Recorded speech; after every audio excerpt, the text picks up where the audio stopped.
Good afternoon, grade 12s. I hope that you are all safe and healthy at school. My name is Mrs. Van Graan and I'm a teacher at CBC St. John's.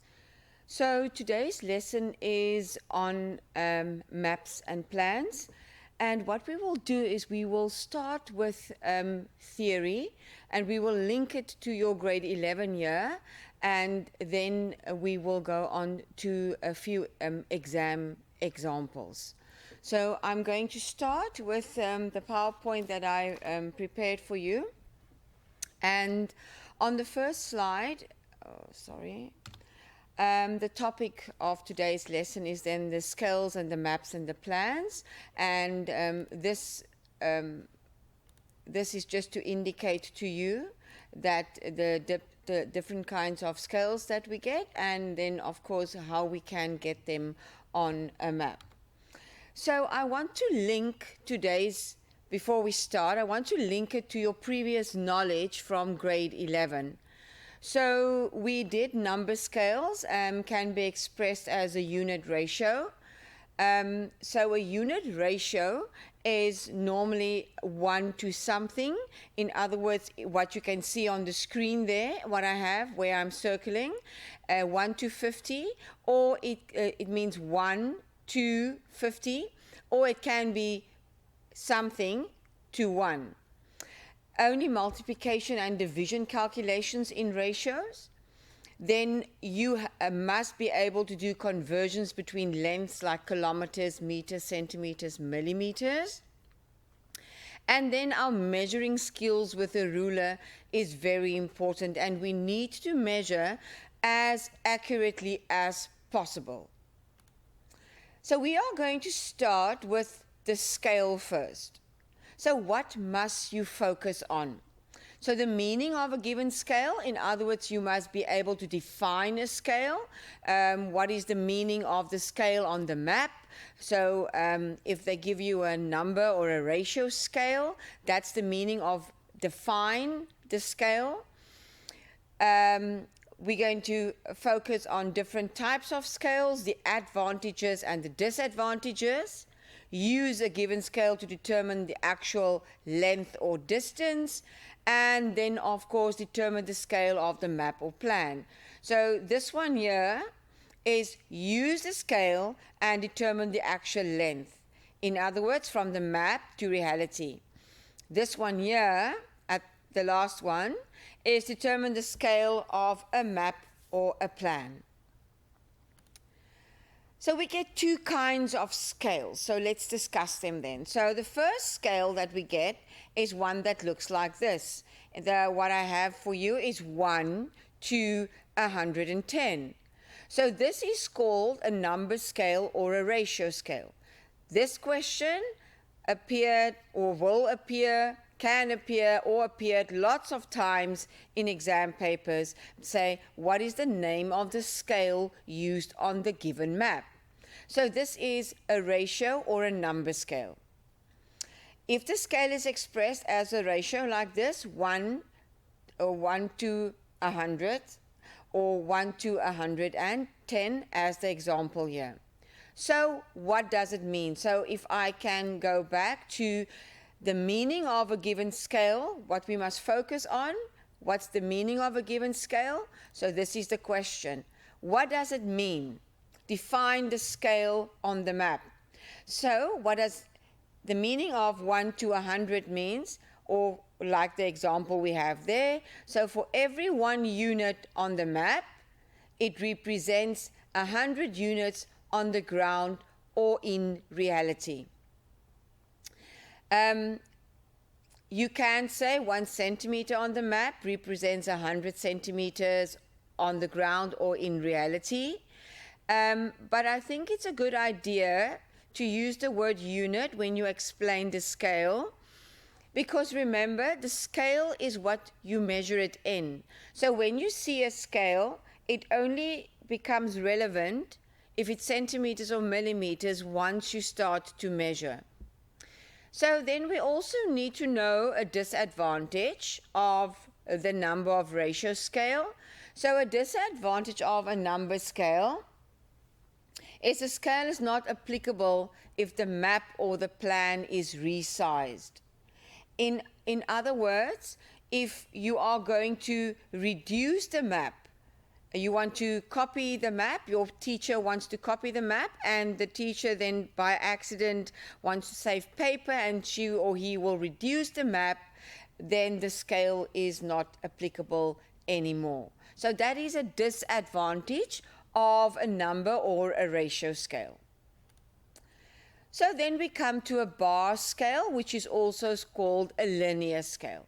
Now that is a bar scale. So it will appear like something similar. So let's have a look at the scale there. This bar scale, then it's got two kinds of measurements on it. It's got kilometers at the top, and then it's got miles at the bottom. So what we need to do when we have a bar scale on a map is you measure the bar scale to determine the distance given. You equate the distance measured to the value on the bar scale. So you make it equal to the values on the bar scale. And then we need to convert units to be similar. This is either called a bar scale or a linear scale. Then an advantage of a bar scale is it does not it's not affected by the resizing of the map. In other words, it changes in accordance to the map size, which is nice. And then different measurement units can be represented on one scale. So if I go back to the previous scale, remember I said let's have a look at the scale. There's kilometers on and there's miles on that specific bar scale. And then if we look at the example that I have for you at the bottom of the screen here on the right-hand side, there are number scales there with meters and miles and different kinds of measurements on the bar scale. So there's two advantages there. It's not affected by resizing, and also you can have different measured units represented on the bar scale. So a question regularly asked by learners is, in what unit was the scale measured on the map? Now, the scale is measured in what you measure it in. So if you measure on the map when you start to work out the questions, if you measure in centimeters, then the scale will be in centimeters. If you measure in millimeters, then the scale will be in millimeters. Sometimes in an exam paper, they will indicate that the distance between 2 points or towns was measured as, say, in example, 6 centimeters. Then, of course, it was measured in centimeters. And the very important is, this is why conversions between different units are so important. It's very important that we understand conversions. So conversions links back to our grade 11 work. So it is important to remember, since the ratio is written without units, you can use any unit you like. In other words, what you are going to measure it in. And that, to come back to it, that is why when asked to explain the number scale or the ratio scale, it is always a good idea to say 1 unit on the map represents like 100 units in reality. So then we are going to do a few examples. So a first example on a number scale. So you are given a map with the number scale as 1 to 20,000. You measure a distance of 20 centimeters on the map. All right, so this was given as the scale. You measure then a distance of 20 centimeters on the map. And then the question is, what is the actual distance in real life? All right, so we are going from something that's small, map, the map is small, to something that's big, actual distance. So important, we write down the ratio. So remember, it's from the map to reality. So 1 to 20,000. And then the question said you measured a distance of 20 centimeters on the map. All right, so 20 centimeters on the map. So we take the 20 centimeters, we multiply it with the given scale, the 20,000. Why do we multiply with 20,000? Why do we multiply? Because we're going from something that's small to something bigger, the reality. So remember, I measured, or you measured, in centimeters. So when you multiply with the scale, the answer will now be in centimeters. Why centimeters? Because you measured in centimeters. So then we are going to take the centimeters and we're going to divide it to go from centimeters to meters, divide by 100, and 100 to kilometers, but divide by 1,000. So therefore we are dividing with 100,000. And then we get to 4 kilometers. The distance normally is given in kilometers, especially when we are driving, because in reality you will say that you were going to do 4 kilometers, driving 4 kilometers from, say, the school to your house. You are not going to say that you are going, the distance between your school and your house is 400,000 centimeters. So this is when we go from map to reality, and the reason why we multiply. Also, we measured in centimeters, the answer there will be in centimeters. This is one method of using the number scale. Then, why do we multiply? Because we are going from the map to reality. The map is small and the reality is big. Therefore, we need to multiply to get to the distance in the real life or reality.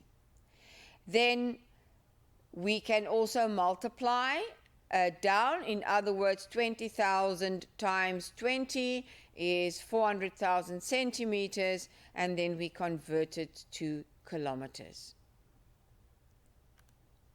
So the steps that you need to follow. If needed, measure the length on the paper. So in this example, it was not needed because it said you measured a distance of 20 centimeters. So it was actually given to you. But if I need to give you steps to follow, one of the steps, or the first step, will be, if needed, measure the length on the paper. In other words, the length between two towns, of 2 spots on the map, whatever is indicated to you. Then you write down the scale. Okay, so what we're going to do, what's the meaning of that? You write down the scale. So then we write down the scale, write the corresponding lengths beneath each other. It always, grade 12s, makes sense when you can see map to reality, the scale is 1 to 20,000, and then we are going to write the corresponding lengths underneath one another. All right. Then apply one of the two methods or the method that you know. Maybe your teacher showed you a different method to the ones that I showed you this afternoon. If you are comfortable with using the method of your teacher, then you use the method that you know. Convert to appropriate units, like what they requested in. Maybe they requested in meters or in kilometers. And then the last point, I cannot stress that enough, is know your conversions. So this is the ratio or the number scale. Then we are going to move along to the next one, and that is then going to be the bar scale. So we are going to move along and we are going to have a look at the bar scale. So the bar scale will normally appear like something like this, where I'm circling it on your screen at the moment. This is a bar scale. It will look similar to that. So using a given bar scale to calculate real actual length or distance. You are given the following bar scale. You measure the distance between 2 points on the map to be 15 centimeters. So on the map, you are given this bar scale. So you are going to measure, and between 2 points, you measure on the map that it's 15 centimeters. And then here comes the question. What is the distance in real life? So what we need to do is we measured the length on the paper. We have done that. That is 15 centimeters. A bit of a disadvantage with this scale is that you need to measure twice if it is not given. So why do I say it's a bit of a disadvantage when I say you need to measure twice? Because remember, in the number or the ratio scale, you will only need to measure the distance between 2 points on the map. Because the ratio scale is normally 1 to 500, 1 to 200, or something like that. But in this case, if the distance between the 2 points on the map is not given to you as 15 centimeters, you need to measure it. And then you will need to measure this bar scale as well. And that is why it is a bit of a disadvantage, because what if you make a mistake with your measuring? And that is why this also links back to your grade 11 work, where we literally actually need to practice the measuring of lengths with our rulers, of course. So we measure the length on the paper to be 15 centimeters. All right, then the distance between 2 points on the map was given as 15. Measure the bar scale.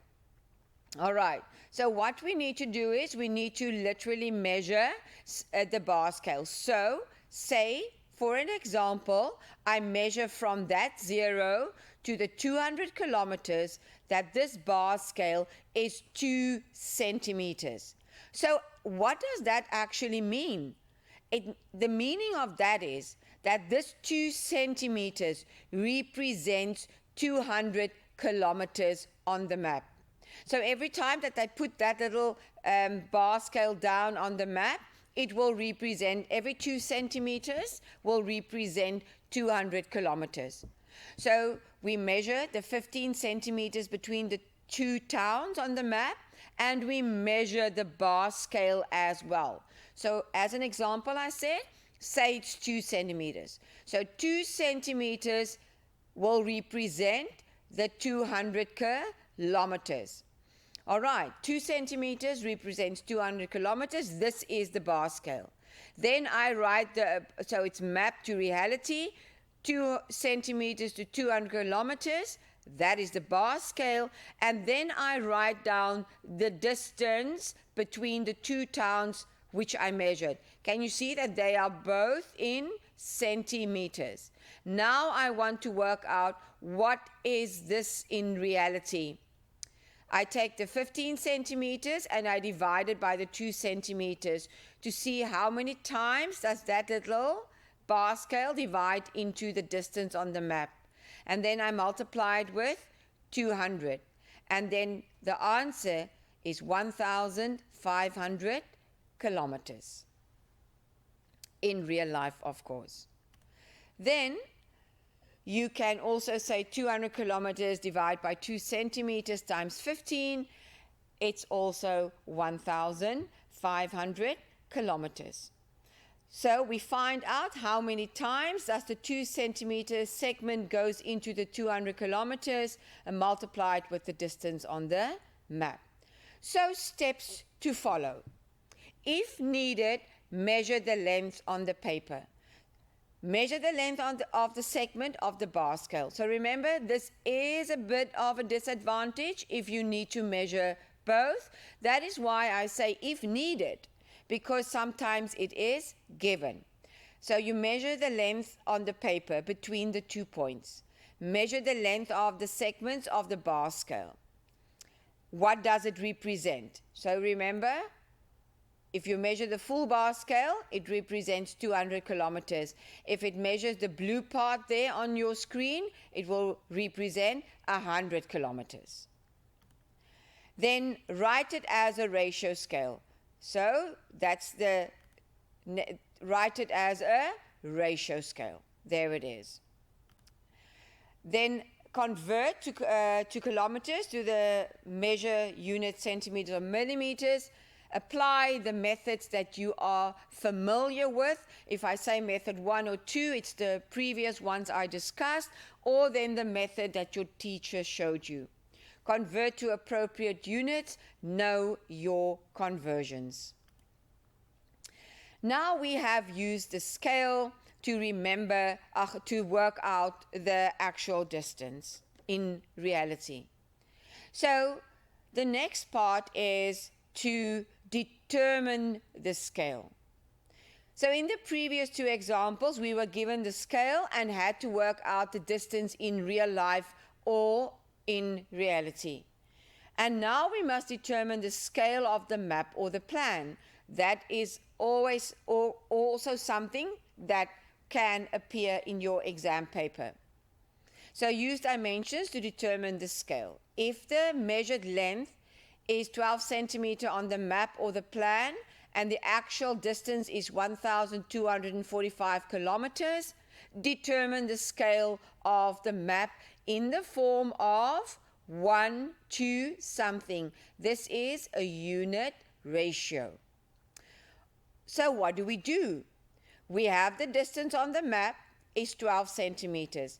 In reality, they said that 12 centimeter measurement represents 1,245 kilometers. But we have a problem. Can we see what's the problem, grade 12s? The problem is that we have two different units. One is in centimeters and one is in kilometers. We can't work like this, so we need to convert it to the same unit. So we keep the 12 centimeters and we convert the kilometers to centimeters. The units must be the same. So here we need to know the conversions from kilometers to meters, multiply with 1,000. From meters to centimeters, multiply with 100. Therefore, we have 5 zeros. Now they are in the same unit. And what do we do now? We want the ratio to be 1 to something. How do I get 1 on the left-hand side? 12 divided by 12 is 1. So what I do on this side, I will need to do on the right-hand side. So I take that and I divide that by 12, and I get 10375,000. That is your scale.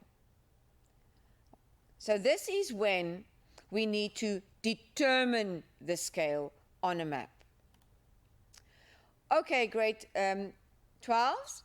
We are going to run through a few examples now. So the first example says, determine the scale used on the map if 5.4 centimeters on the map represents 2.7 kilometers. Write the scale in the form of 1 to something. Okay, so we go from map to reality. We're going to apply what we just talked about now. Map to reality. 5.4% on the 5.4 centimeters on the map, and it represents 2.7 kilometers in reality. Remember, we have a slight problem now. They must be in the same unit. I keep this. I convert it to 2.7 kilometers. It is 270,000 centimeters. All right, now they are in the same unit, so I can write them in the ratio form. And then how do I get 5.4 on the left-hand side? 5.4 divided by 5.4 is 1, and therefore I need to divide that by 5.4, and then the scale is 1 to 50,000.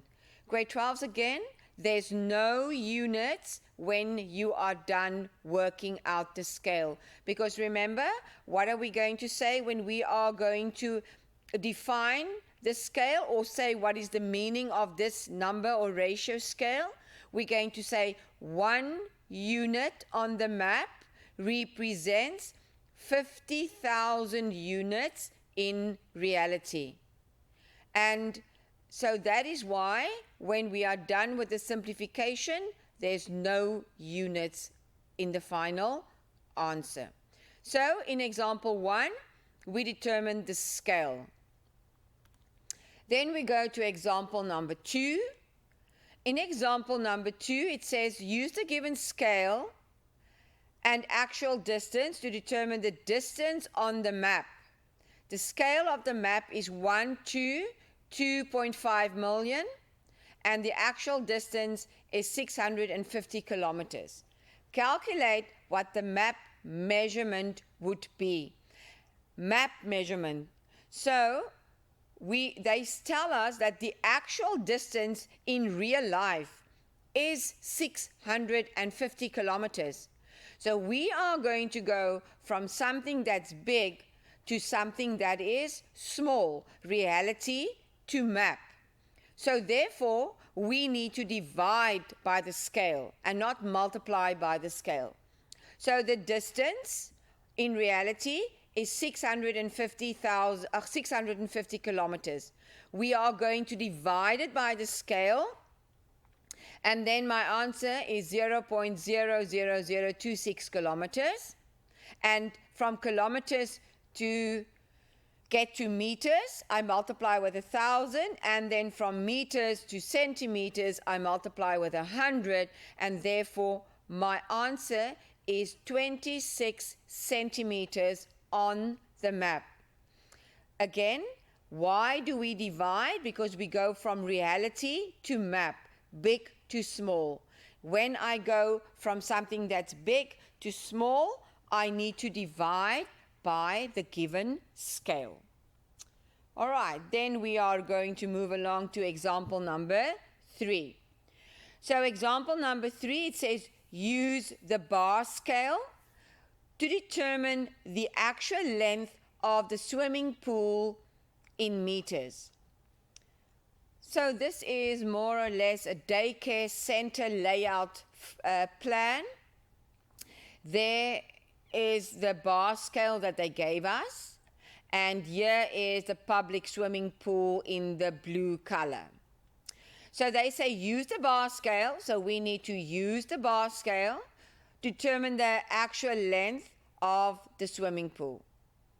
So what we need to do is we need to measure. So we need to measure the bar scale because nothing was given, and we also need to measure the pool. So say for instance, as an example, pool's measured length. So the length of the pool is measured as 4 centimeters. And then the bar scale, I need to measure. So it's been measured from there to there, is 2 centimeters, and it represents 6 meters. So then 2 centimeters to 6 meters. So we take the length of the pool, 4 centimeters. So what is the actual length of the pool? So it's 4 centimeters divided by the 2 centimeters times the 6 meters. So then the length of the pool is 12 meters. So remember what I said, it can be a disadvantage because in this case we measured twice. We had to measure the bar scale and we had to measure the length of the swimming pool. So, and this can be a disadvantage. We can maybe make a problem. So that's why we need to practice our measuring skills. So that was then the third example in working out the scales. Now we are going to talk about types of maps and plans. So a map is a two-dimensional representation of an area or a country or street or building or a map or any of those things. And what I want to do now, grade 12, is I actually want to show you where maps and plans fit in. So what is it maps and plans consist out of? So maps and plans consist out of scale, okay, the types of scales that we just discussed now in today's lesson. Then it consists out of maps. So different kinds of maps that we get. We get seating plans. So if we talk about seating plans, it can be a classroom seating plan, a stadium, you know, where soccer or rugby or cricket or tennis is being played, shopping centers, malls, cinemas. Then we can get maps like street maps, national maps, provisional road maps, strip charts, elevation maps, residential housing estate maps. You can be asked in grade 12, you can be asked any of these kinds of maps. So it's important that you practice lots and lots of maps. Then we come to plans. So plans can be floor plans, elevation plans, design drawings, and then remember, plans is also the instruction or the assembling of diagrams where you need to put a plug on, or you need to assemble a bookshelf or any of those things. And then part of maps and plans is also the packaging. So this is what maps and plans actually consist out of. All right, grade 12s. Now we are actually going to start with your booklet. Everything that I discussed with you now was in the booklet that you received at school as well. So I hope that you have your booklets open in front of you, made a bit of notes while I talked about the different scales, and also open on the first question that's in your booklet. So the first question in your booklet is a route map that was given to you. So let's just take a minute or so to actually then have a look at the route map that was given to you. So on this map, the directions is given to you. And then what's very important is study the map before you start answering the question. See, there's a key for you there. So it indicates a traffic light. So those little red dots there indicate traffic lights. That indicates stop streets. There's your directions. You see there's arrows going down, so maybe there's a possible question. And then right here in the left-hand corner is your ratio or your number scale. Okay, so now you had a little bit of a peek at the route map, and now we are going to go to the questions to see how we are going to answer them. So the first question in your booklet says, the route map from the main campus of the UP, University of Pretoria, to the Groenkloof campus is shown on Annexure A. All right, so immediately I need to go and find those two places. They say the University of Pretoria, UP main campus. There it is, the blue one. And then there is the Groenkloof campus, the yellow one in the far left-hand side corner. So then the first question says, in which street is the entrance to the main campus? All right, so there's the main campus. So then we have in which street is the entrance. So very important, there's a street there and there's one there. But the question said to entrance to the main campus, and that indicates that it's the entrance to the main campus, and therefore it will be Linwood Street. There's the entrance to the main campus. I'm quite sure that you can say Roper, because there's actually an intersection there. So either you could say Linwood or Roper, because if you come from this side, you'll go in there. And if you go and turn from that side left into the building, if you're coming from this way, then it will be either Linwood or Roper Street. All right, then number 1.2. The next question that they ask you is, in which general direction is the Groenkloof campus from the main campus? Groenkloof, yeah, Groenkloof, this Groenkloof from the main campus. So then there's your indication of your north, east, south, and west. And therefore, you are standing here at Groenkloof, so it will be south, west. Then the next question that they ask is, which neighborhood area will you reach when you continue in a southerly direction with Florence Ribeiro Street? Okay, so Florence Ribeiro, there is that street, that is Florence Ribeiro, and if you continue with it, you will come to an area that's called Waterkloof. Then the Magnolia Dal is situated on the corner of two streets. There's Magnolia Dal, that is the green part on your screen. So the Magnolia Dal is situated on the corner of two streets. Name them. So this place is situated on the corner. There's the corner, and it is Nicholson and Florence Ribeiro on that corner there. There it is. Then number 1.5. The directions on how to get from the UP main campus to the Groenkloof campus is indicated by arrows. All right, so see, they indicated from the main campus. There's the arrows they indicated to you to the Groenkloof campus. Provide a set of written directions for the route that is indicated by the arrows. If you do not, use the route along Roper. Okay, grade 12. So let's discuss this set of written directions that you need to write. So, and they specifically instruct you not to go via Roper. And they specifically want you to go with the arrows.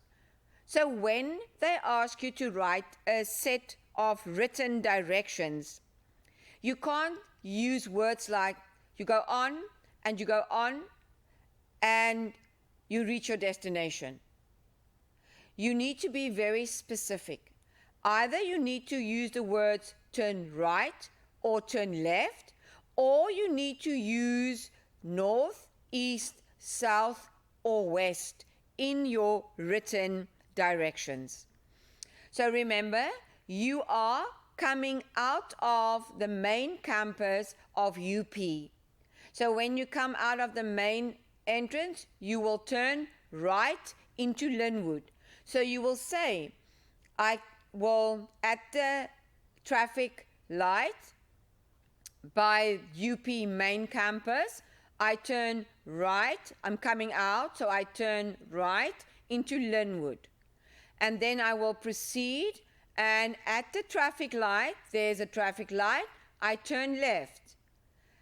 You will proceed with the road, you follow the road, and then there's another set of traffic lights, and you will cross over the traffic light, and at the stop street, you will turn left in Florence Ribeiro Street.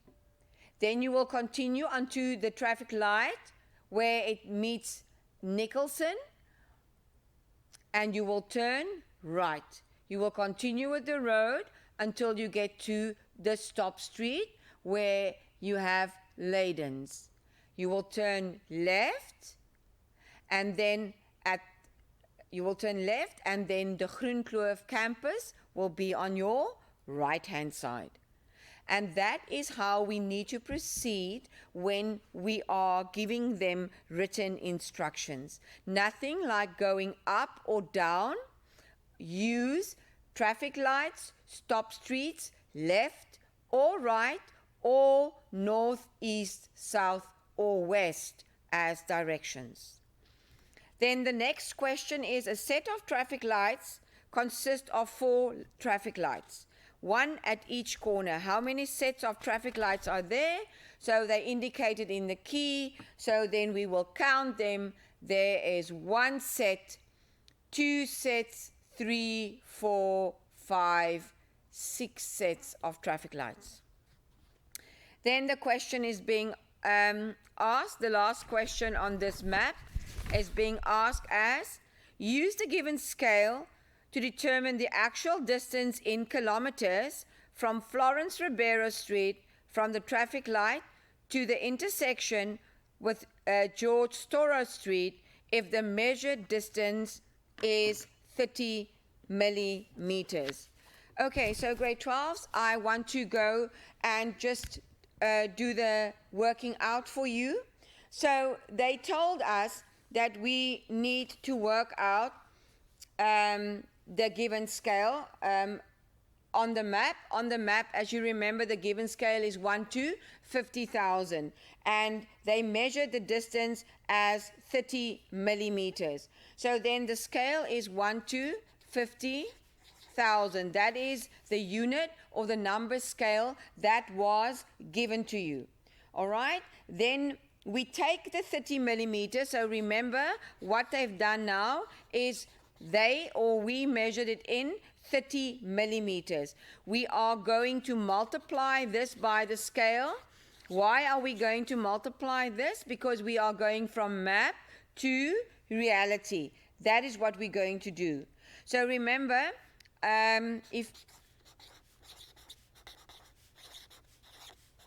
so what we need to do is, we are measuring in millimeters at the moment, and we want to give this answer in kilometers. So from millimeters to meters to kilometers. So there's 1, 2, 3 jumps. So in other words, it's divide by 1,000.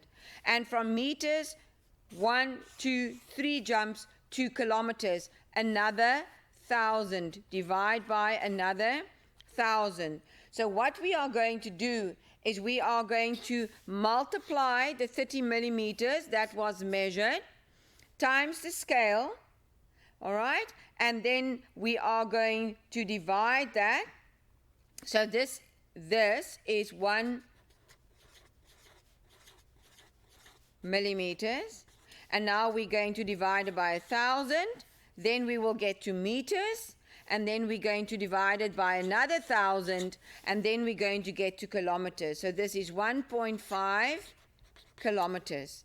And this is the reason why conversions is so important, that you know where you are and you know where you want to go and how to do the conversions. So what did we do?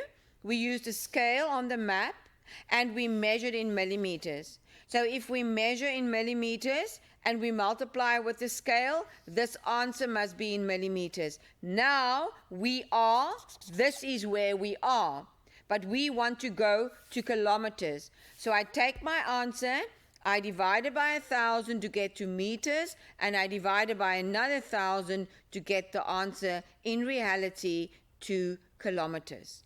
So then that is then the end of that example in your booklet. So then the next example in your booklet is then a strip chart. So let's move along to the strip chart. So this is the strip chart that is in your booklet. The thing grade 12s with a strip chart, the very important, and this is a question that's been asked in an exam. One question that they will ask is, give the name of this map. The name of this map is a strip chart. Then give a feature of this map. A feature of a strip chart is that it is not drawn to scale. Why is it not drawn to scale? Because as you can see, some of these distances, this is 105 kilometers according to the strip chart. All right? That is 83 kilometers according to the strip chart. That is 68 kilometers according to the strip chart. But that is almost, it looks almost the same, and that is 105. This is just a certain part of an area. This is used, very often used when you travel between certain towns. And you can put lots of information on a very small piece of, or you take a big part and you reduce it and you have lots of information on just one page. So very important, what is the name of this map? It's a strip chart. Number two, what is a feature of this strip chart? Is that it is not drawn to scale. So in your booklet, the question will say, study the strip chart below on the route from Gauteng to Namibia. All right? So it is from Gauteng right up to Namibia.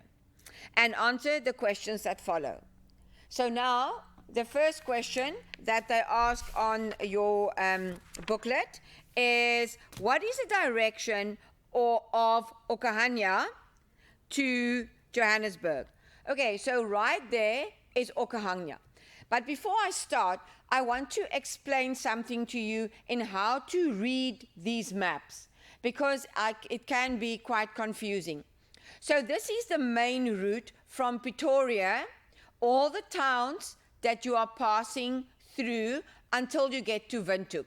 I'm not on your booklet now. I want to explain how to read this map. So from Pretoria, all the towns to Windhoek.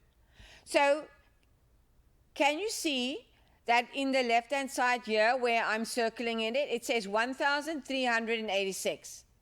So if you are going to drive from Windhoek to Pretoria, so you start at Windhoek, it is 0 kilometers. You drive all the way down to Pretoria, and then it is 1,386 kilometers.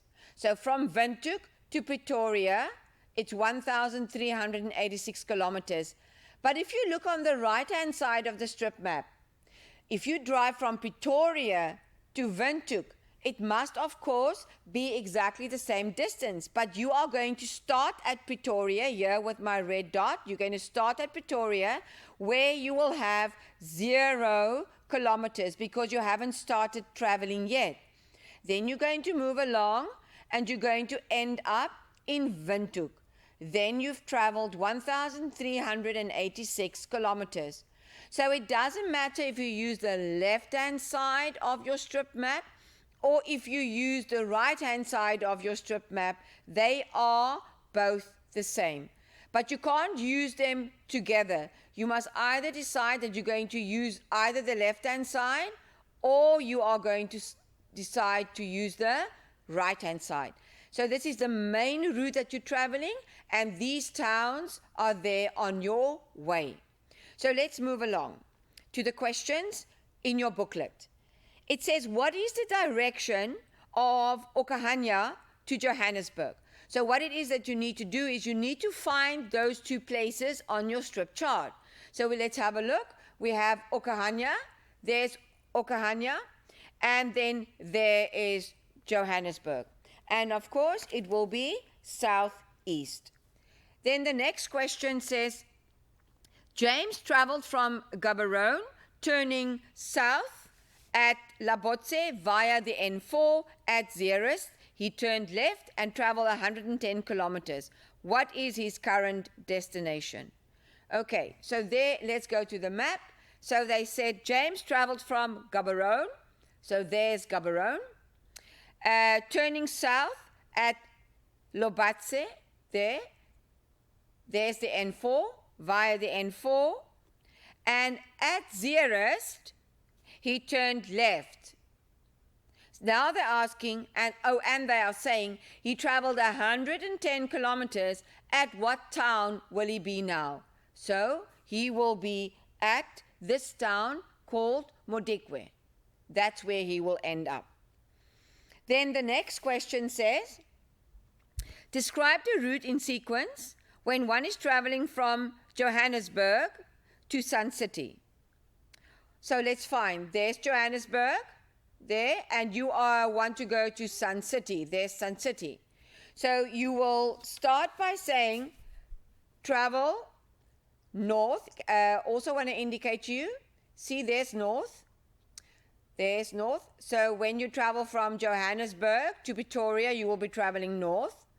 So you will say travel north to Pretoria, turn left, drive until you reach Rustenburg, then you turn right at Rustenburg, and a further 41 kilometers ahead of you, you will reach your destination, Sun City.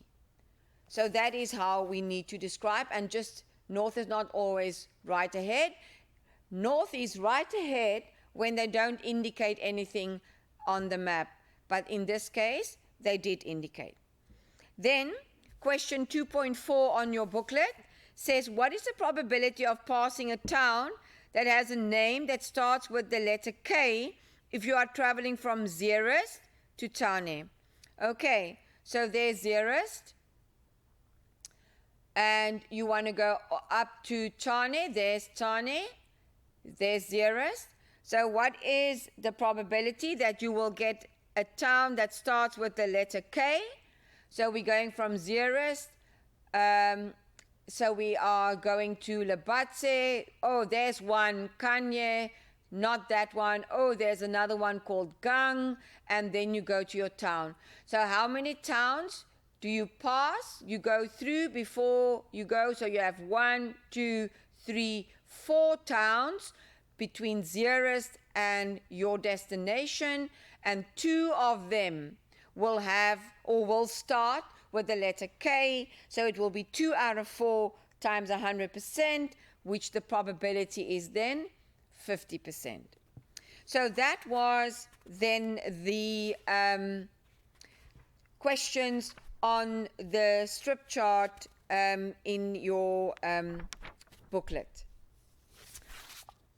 So grade 12s, our session is almost at an end for today, but I am going to proceed to the next map, which is what we call a floor plan.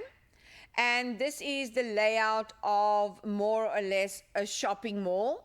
And together with this floor plan is also a key that indicates the names of the shops. So on this map that you have is only the numbers, which is in lots of big malls, you get the numbers, and then you have a key that says exactly what it is.